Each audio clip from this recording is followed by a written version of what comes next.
C'est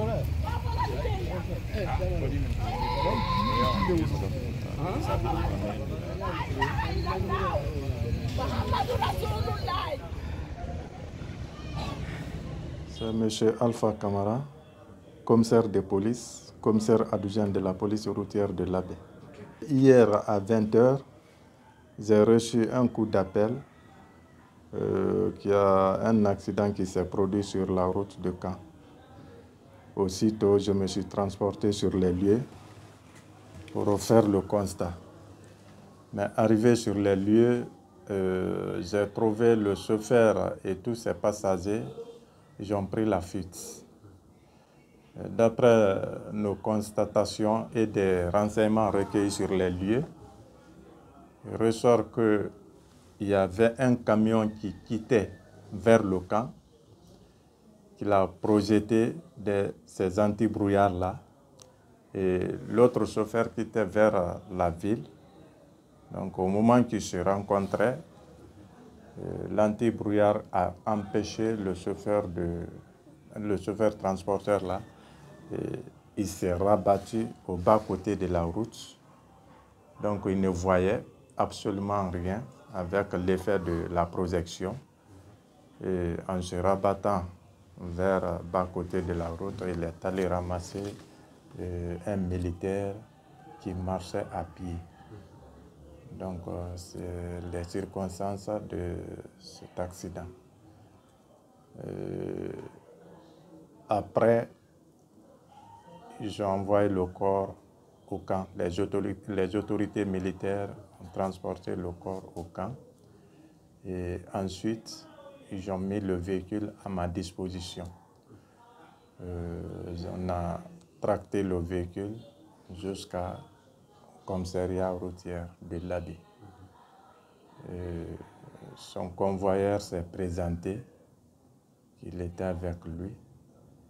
Donc, c'est lui maintenant qui nous a donné les filiations du chauffeur.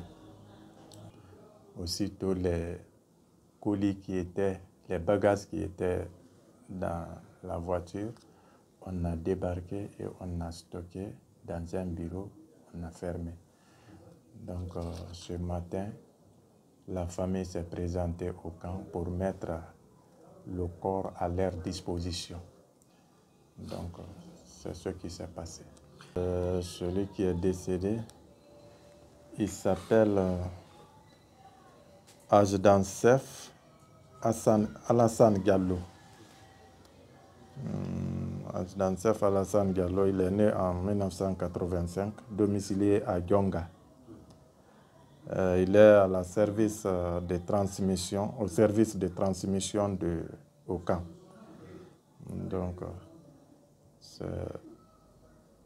son papa, c'est Hassimiou, un capitaine à la retraite. Présentement, c'est l'enterrement qui se prépare parce que le corps est mis à la disposition de la famille pour envoyer à Dionga. Donc, peut-être... Et le chauffeur, il est où? Le chauffeur, on n'a pas retrouvé le chauffeur pour le moment. Mais après l'enterrement tout de suite, je vais appeler ses convoyeurs et ses parents pour qu'ils peuvent nous amener le chauffeur si toutefois c'est possible. Si ce n'est pas possible, on va passer par autre stratégie pour mettre main à l'auteur de l'accident. Les passagers qui étaient au bord du véhicule, ils ont tous pris la fuite. On n'a trouvé personne en place. Ce que j'ai augmenté, l'utilisation des anti-brouillards, là, c'est très dangereux.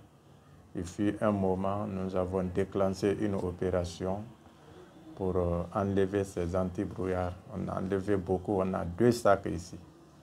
2 sacs d'anti-brouillards. Mais toujours, ils continuent. Et ça provoque de l'accident. En plus, la saison des pluies s'annonce. Donc, je lance un appel à tous les usagers de la route d'être prudents dans la circulation. La saison des pluies, la visibilité n'est pas comme ça et les chaussées sont glissantes. Donc, je les invite d'être prudents et avant de déplacer d'un point A à B, de prendre toutes ces précautions. Voilà. Merci beaucoup, commandant. Merci, monsieur.